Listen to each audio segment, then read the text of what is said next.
जय श्री महाकाल। प्रेत सिद्धि। आज मैं आप लोगों के समक्ष प्रेत सिद्धि के विधान रखूंगा, जिसको सिद्ध करने के बाद आप अपने सभी प्रकार के कार्य उससे सिद्ध करवा सकते हैं। प्रेत आपके श्रद्धा, विश्वास और नियत पे कार्य करते हैं। अगर सही कर्मों में और आपका मानसिक और अंतरकरण आपका अगर शुद्ध है तो प्रेत भी आपके शुद्ध आचरण से ही चलेगा। और आप सदैव नफरत फैलाने के लिए, किसी को दंडित देने के लिए, किसी को तकलीफ देने के लिए अगर इस्तेमाल करेंगे तो आपका भी अंत में अहित ही होगा। और प्रेत आप लोगों को पता है, एक बार मैं बता दूं कि तुलसीदास महाराज ने प्रेत को ही प्रसन्न करके हनुमान जी के दर्शन किए थे।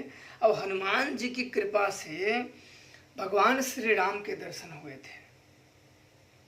उनमें एक आता है दोहा, तुलसी नफा पिछानिए भला बुरा क्या काम, तुलसी नफा पिछानिए भरा बुला का काम, प्रेत से हनुमंत मिले हनुमंत से श्री राम।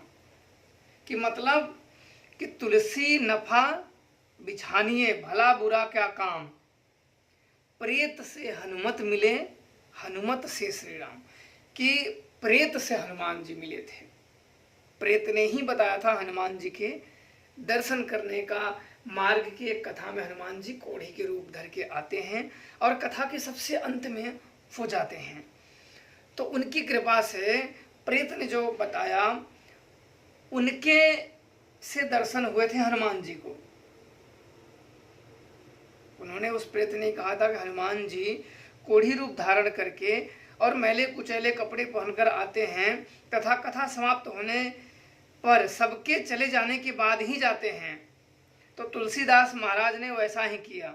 हनुमान जी के दर्शन हुए और हनुमान जी की उनको फिर भगवान राम के दर्शन करा दिए। एक प्रेत। और तुलसीदास सदैव प्रेत को सिद्ध करने के लिए या तो आक के वृक्ष में जल डाले जाते हैं या तो कांटेदार वृक्ष पे जल डाले जाते हैं, जिस पे प्रेत अपना निवास स्थान बनाया हो।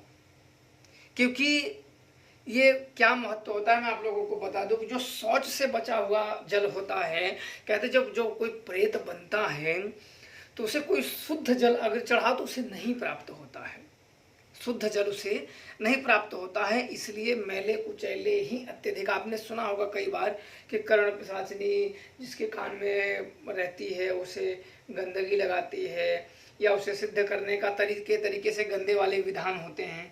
तो उसी प्रकार से ये प्रेतों को सिद्ध करने के लिए, भूतों को जो सिद्ध करने के लिए आपको शौच से बचा हुआ जल ही किसी कांटेदार वृक्ष पे चढ़ाए जाते हैं। और उस कांटेदार वृक्ष पे प्रेत का निवास स्थान होना चाहिए। ये बात आप लोगों को कहीं से सुने होंगे या कुछ जानते होंगे, तब वो ज़्यादा ठीक रहता है। जैसे आप लोगों को उदाहरण तौर पे अगर मैं बता दूं कि किसी घर में बना हुआ है और लंबे समय से वो खंडहर है और वीरान है, उस घर में किसी साधु संत अगर भिक्षा मांगने जाएगा या कोई ब्राह्मण दान दक्षिणा मांगने जाएगा तो उस घर से वो खाली हाथ ही आएगा, उसे सफलता नहीं मिलेगी, उसे दान और दक्षिणा कुछ भी प्राप्त नहीं होगी। इसी प्रकार से जिस वृक्ष में किसी प्रेत का निवास स्थान नहीं, अगर उस प्रेत में आप अगर यह क्रिया करते हो तो आपको सफलता मिलने के चांस बड़े कम होते हैं। और प्रेत इसलिए वो प्रसन्न हो जाता है कि शौच का जल अगर प्रेत को चढ़ाते हो तो प्रेत, अपने पुराणों में शास्त्रों में ऐसा है कि प्रेत प्यासे होते हैं पर उन्हें पानी नहीं पी पाते हैं। जब उन्हें कोई मैला पानी दे तो उन्हें वो मिट जाती है। और तुलसीदास ने यही किया था। तुलसीदास महाराज ने शौच जाने से जाते थे और बचा हुआ जल प्रतिदिन एक कांटेदार पेड़ पर डाल दिया करते थे। उस पेड़ में एक प्रेत रहता था जो उस अशुद्ध जल को पी लेता था।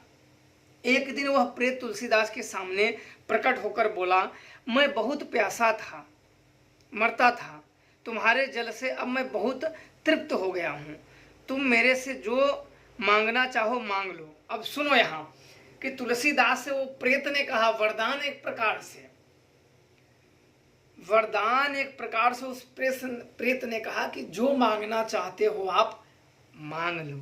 तो तुलसीदास महाराज जी ने उनसे कहा कि भगवान राम के दर्शन करा दो। प्रेत से तुलसीदास ने कहा कि मुझे भगवान राम के दर्शन करा दो। प्रेत ने कहा, दर्शन तो मैं नहीं करा सकता, पर दर्शन का उपाय बता सकता हूँ। प्रेत ने कहा कि दर्शन मैं खुद नहीं करवा सकता, पर मैं तुम्हें दर्शन का उपाय बता दूंगा। तुलसीदास ने कहा, उपाय ही सही बता दो। तो उस प्रेत ने कहा कि अमुक स्थान पे रात में रामायण की कथा होती है, वहां पर कथा को सुनने के लिए हनुमान जी आया करते हैं, तुम उनके पैर पड़ लेना, वो तुमको भगवान राम के दर्शन करा देंगे। तुलसीदास महाराज ने कहा, तो बहुत से लोग आते हैं कथा में, तो बहुत सारे लोग आते हैं, उनमें से मैं हनुमान जी को कैसे पहचानूंगा।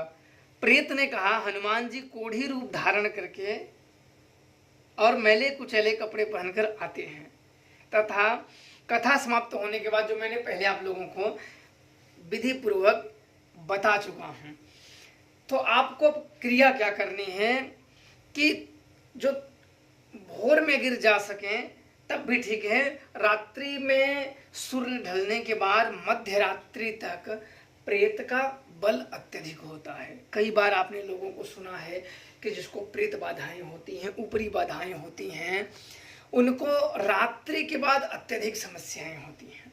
कई बार आपने सुना होगा या ऐसे किसी न किसी की बातें करते आपने अवश्य सुना होगा, उनको रात को अत्यधिक, क्योंकि रात को ये अधिक बलशाली होते हैं। अब आपको रात्रि में 12 बजे या लगभग भोर में 3 बजे रात्रि को आपको शौच के लिए जाना है, और बबुल के आक उसमें से सबसे बेस्ट जो होता है बबुल का वृक्ष होता है, कहीं कहीं जगह पे कीकर कहते हैं, पर वो देसी होना चाहिए वृक्ष। देसी होता है जो बड़े बड़े कांटे होते हैं, और विलायती आता है जो हरे भरे ज़्यादा होते हैं, उसमें कांटे बड़े छोटे छोटे होते हैं, हरे हरे होते हैं। आप लोगों में क्या उसे कहते हैं वो आप लोग अपने हिसाब से देख लेना।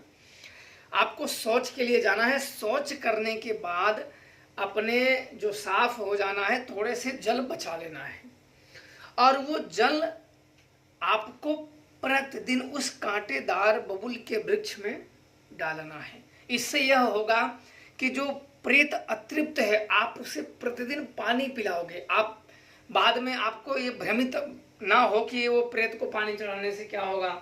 तो प्रेत जो होते हैं उनको कुछ भी उनको दिया जाए, जब तक उनके नाम से न दिया जाए, नाम से भी दिया जाता है तो जो बलशाली प्रेत होते हैं उनके भी नाम का वो ले लेते हैं, तो एक क्रिया करके दी जाती है। पर पानी जिस वृक्ष में अगर प्रेत निवास करता है तो उसमें अगर बराबर आप पानी डालते रहोगे तो ज़्यादातर 41 दिन की क्रिया होती है, जो एक प्रकार की साधना पद्धति में आती है। 41 दिन तक आप जल डालें और 42वें दिन जल ना डालें। जब प्रेत आपके सम्मुख आके, या तो आपको प्रेत जब बबुल में आप जाएंगे, जैसे रोज आप स्वच्छ से निपित होकर आप जल डालते हैं उसके बाद जाते हैं, तो आप वहां जाएं, स्वच्छ हो, जल बचा लें, पर जल अंतिम दिन डालें ना, फिर आप घर के लिए लौट दें। उसी समय आपको प्रेत प्रत्यक्ष होकर सामने आ जाएगा, और जब जल मांगेगा तब आप अपनी इच्छाएं बोल दें। जो इच्छा हो आप उससे बोल सकते हो। अगर भूत भविष्य जानना हो तब भी हो, क्योंकि ये प्रेत भूतों की खुद की शक्ति होती है। अगर एक प्रेत भी मिल गया ना तो किसी भी व्यक्ति का भूत भविष्य वर्तमान बता सकते हो। अत्यधिक लोग भूत विद्या से ही बताते हैं। आप इसे कर सकते हो और इसमें भय नहीं रखना चाहिए। अब आपको मैंने तुलसीदास की भी मैंने बता दिया, तुलसीदास महाराज जी की, कि प्रेत आत्माओं ने कैसे उनकी मदद की, हनुमान जी के दर्शन के मार्ग बताएं, और हनुमान जी ने भगवान श्री राम के दर्शन करा दिए। तो आशा करते हैं कि आप अवश्य अगर यह करें, निडर हो, तभी करें, और अपने जीवन में स्वयं अगर सिद्धियां प्राप्त करें तब भी उस सिद्धियों को गुप्त ही रखें तो अति उत्तम है। जय श्री